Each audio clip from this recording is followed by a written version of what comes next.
Գյուրջան Կասկադ, ցանկացած համեմատություն մեր օգտին է։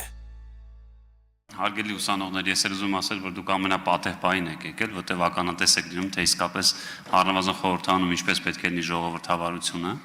այլ բան է, որ պատգամավորը հերթագրվում է կեսից ասում է չգիտեմ էլ ինչ հարցնեմ, դա թողնում եմ ձեր դատին, Տիկին դատախազ գործընկերս ժամանակագրային առումով հարցրեց, ես այդ մասը ամբողջությամբ հասկացա, հիմա որպեսզի ավելի պարզ լինի։ Մեր գործընկեր Հովիկ Աղազյանը մեղադրվում է 2 դրվագով։ Մի դեպքում ըստ ձեր մեղադրանքի գումար է պահանջել որոշակի գործողություն անելու համար, հետո իր կամքով հրաժարվել է այդ գործարքից, բայց քրեական օրենսդրության տեսանկյունից դա նույնպես համարվում է հանցանք։ Մյուս դրվագով նշում եք, որ կա ստացված գումար պատգամավորի կողմից, էլի ոչ գուցե իր ակնկալածի չափով $20,000 չի ստացել, այլ 8,000 է ստացել, որը ըստ ձեզ, պարոն Աղազյանը, չի էլ հերքում, որ այդ տվյալ անձնավորությունից գումար վերցրել է։ Հիմա կուզենայի նախ ճշտել են, առաջի դրվագով էլ չի հերքել, որ ինքը իսկապես ցանկացել է այդ 200 կամ 150-ից 200,000 գլխականակ ոչխարների արտահանման համար որոշակի գործողություններ անել։ Շնորհակալություն, պարոն Գաբրիելյան, ձեր հարցը նաև պարզաբանում ուներ իրենում, այո, մենք եւ միջնորդագրում ներկայացված 27-րդ էջում, եթե հետևեք միջնորդագրի, կտեսնեք մեղսագրվող հոդվածների բացվածքները։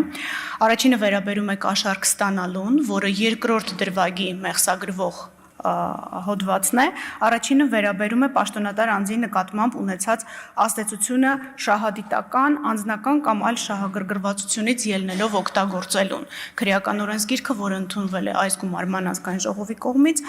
նման հոդված է նախատեսում։ Ինչ վերաբերում է առերեսումներին, ենթադրում եմ ձեր հարցը կապված է առերեսումների հետ, մենք կարգավիճակ տալուց հետո նոր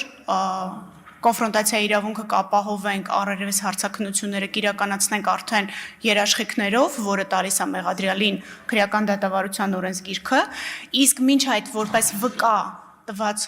ցուցմունքներով եւ նաեւ հանրային տիրույթում տրված հարցազրույցներով անձը չի հերքում հանդիպումը, չի հերքում իրեն ուղված խնդրանքը, փորձում է հերքել այդ շահադիտական մասը, որի սկզբանե խոստացված գումար է եղել։ Այսինքն իրավական վեճը կողմի, ինչպես նախորդ ձեր նշած դեպքում գումարի չափներ, այստեղ շահադիտական դրդման առկայությունն է։ Արձագանք։ Այս կտորը կարևոր է, որտեղ ես կարծում եմ, որ բացի քաղաքական մարմնից մենք կարելի ասել այստեղ նախադատարան ենք, որտեղ եթե տեսականորեն մերժենք ձեր միջնորդությունը, կստացվի, որ մենք մեր վրա պատասխանատվություն ենք վերցնում, ենթադրյալ որևէ հանցագործություն միջև վերջ չտանելու եւ ենթադրյալ ինչ-որ մեկի դուժողի շահերը, այսպես ասած, անպաշտպան թողնելու։ Դրա համար այդ կտորը կարևոր էր, ուրախ եմ, որ կարծես թե պարոն Աղազյանն էլ է խոսելու, այս մասով կուզեի նաեւ կցանկանայի նաեւ իրեն կհարցնեմ, բայց հետաքրքիր էր արդյոք այդ դրվագում նույնպես կան բավարար ապացույցներ, որ եկել է ասել է վերցրեք այս $20,000, պարոն Աղազյանը ասել է չէ, մենք այսքան չենք պայմանավորվել, դրա համար չի վերցրել։